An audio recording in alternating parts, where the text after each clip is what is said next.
Mr. Sabharwal, the problem also with an economic slowdown in a country like India is that it doesn't affect everyone in the same way. So larger companies have shown that they are quite nimble. There's been quite a bit of cost cutting, as you can see on their bottom line and profits that they've reported, in terms of their quarterly numbers. Equally, though, there have been a large number of small businesses that have had to down their shutters. Again, for the larger companies, being nimble does mean that you have greater cost cutting by way of layoffs. If these two large chunks of employment seem, like they have a question mark on them, who does the onus fall on in terms of creating some kind of larger employment mechanism or larger employment playground?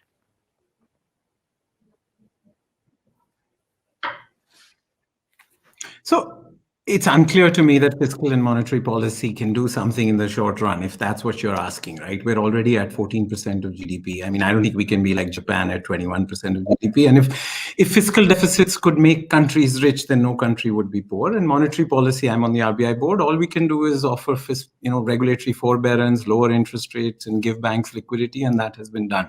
So I think the COVID just reminds us that per capita GDP matters more than GDP at an individual level. We're fifth in the world in GDP, we're 138th in per capita. And at a corporate level, it reminds us that we may have 63 million enterprises, but we only have 22,500 companies with a paid up capital of more than 10 crores. So I think, again, I would just come back to, this is a pre-existing condition. Credit to GDP ratio is 50%. It should be 100%. So all I'm saying is that we need structural reform, financialization, urbanization, formalization, industrialization, and human capital. I have no disagreement with investing more in human capital. And I mean, we haven't been able to fix government schools, so it's okay to say, you don't fix leaky pipes by turning up the water pressure.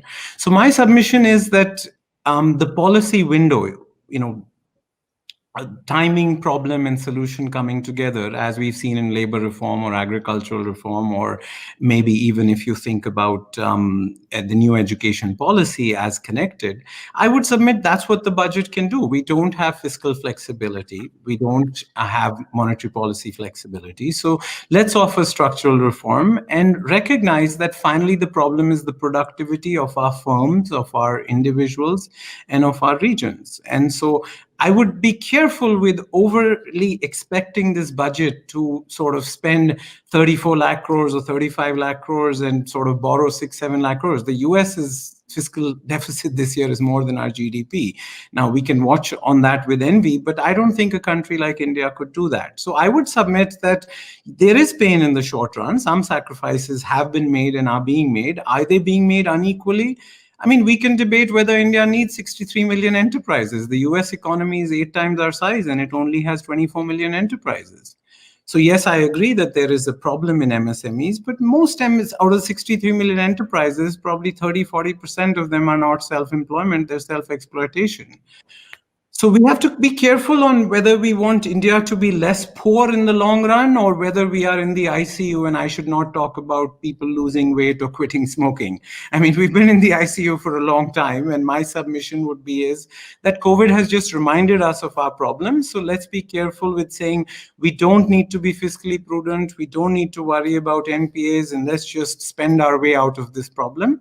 I don't think India has that luxury, but I'd love to understand if people think we do. I mean, we are at 14% of GDP as fiscal deficit.